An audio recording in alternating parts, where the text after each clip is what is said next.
ry malala mangataka aho mba ambinina sy ho salama amin'ny zavatra rehetra ny ianao tahaka izay hanambinana ny fanahinao ihany. Jaonina 7:5. Avavaky ny apôstôly Jaona no inspiren'Andriamanitra, nomen'Andriamanitra tsindrimandry ary lasa matanjaka, lasa inspiré zany le teny hoe mangataka mba ambinina sy ho salama amin'ny zavatra rehetra. Ny fanirian'Andriamanitra zany dia zao ho salama amin'ny zavatra rehetra isika mianakavy. Ka ny tanjon'Andriamanitra ao an'izany dia zao mba hitombontsika ho lehilahy lehibe mahatratra ny ohatry ny fahalehibiazan'i Jesosy Kristy. Ho fanatanterana an'izany ary mba tonga antsika hatratra ny ohatry ny fahalehibiazana dia ilaintsika ny mampiasa araka ny tokony ho izy ny fahefan'ny saina sy ny fanahy ary ny vatana izay nomen'Andriamanitra antsika. Tsy tokony ho laninina foana na ompitena amin'ny zavatra tsy mahasoa ny vatantsika. Ny vatantsika dia misy akony eo amin'ny ara-tsaina sy ny ara-panahintsika. Misy taridalana mahafinaritra ity, mety mampisalasala ihany ho antsika ankehivelona amin'izao vanim-potoana sarotra ankehitriny faran'izao.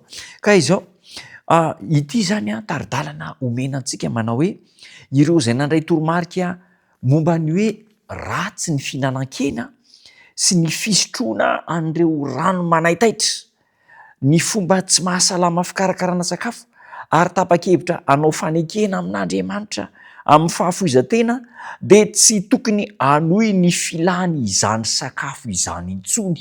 Inona moa zany? Ireo izay nandray fanapahan-kevitra hoe za tsy hihinan-kena intsony. Atsahatra ohatreo ny fihinanana sy fisotroana an'ireny sakafo manaitaitra ireny, excitant, dia aoka tsy hiverina hihinana an'izany intsony. Ary dia takian'Andriamanitra ny hanadiovana ny filana rehetra ka ampiarana ny fandavan-tena amin'izay zavatra fantatra fa tsy mahaso. Ny fanaovana ny fanavaozana ara-pahasalamana ary namana dia izao tena mila fifehezan-tena, tena mila mafy, fifehezan-tena mafy ny fampiarana ny fanavaozana ara-pahasalamana. Ka nresantsika eto zany dia hoe raha tapa-kevitra antsika hajanona ny hena, na ny hena mena na ny hena fotsy, dia tena tsara indrindra izany. Sarotra levon'ny vavonitsika moa izany ary mafimafy ny fandevonana azy. Ajanona ihany koa ireo sakafo manaitaitra, manimba, manome fahataitairana ny vatantsika. Rehefa manapa-kevitra hanao an'izany isika dia aza miverina amin'izany intsony. Ny vahoakan'Andriamanitra sisa dia tokony ho vahoaka miova fo, ka tsy hoe miova fo amin'ny fahamarinana fotsiny, baiboly sy ny fivavahana, fa miova fo amin'ny fanavaozana ara-pahasalamana. Ary zany no vahoakan'Andriamanitra. Ny fitoriana ny filazantsara dia tsy natao ambony latabatra na ambony pilipitra fotsiny fa miseho eo amin'ny fiainana, ny fiainana mirindra araka ny sitrapon'Andriamanitra. Afatra tsara, mazava ny torintsika andeha ho larona amin'ny fitezam-pahasalamana araka ny sitrapon'Andriamanitra. Manana andraikitra lehibe zany isika izay mahalala ny fahamarinana ka dia ampifandrindra ny asantsika rehetra amin'ny finoana izay tazomintsika.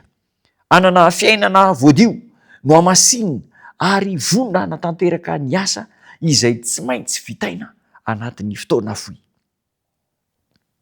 Aoka hibebaka isika.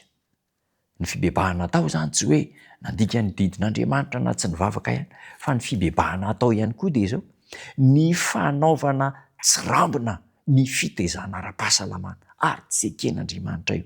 Vavaka atao ao amin'ny soratra masina hoe mangataka aho, mitalao mba ho ambinina sy ho salama amin'ny zavatra rehetra. Inona ny zavatra rehetra? Vatana, saina, fanahy, fiarahamonina amin'ny zavatra rehetra. Ho tanteraka amintsika izany. Afatra izany. Ary handray fanapahan-kevitra ny tsirairay mba hifady ireo zavatra tsy mahasoa sy tsy ankasitrahan'Andriamanitra ary handray ampo ity fanavaozana ara-pahasalamana ity. Hivavaka isika.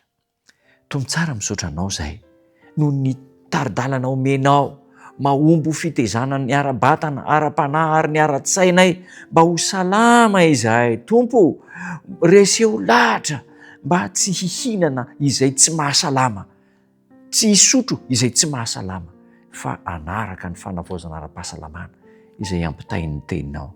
Atao fitanteraka amin'ny fiainana izany amin'ny anaranao Jesosy Tompo. Amen.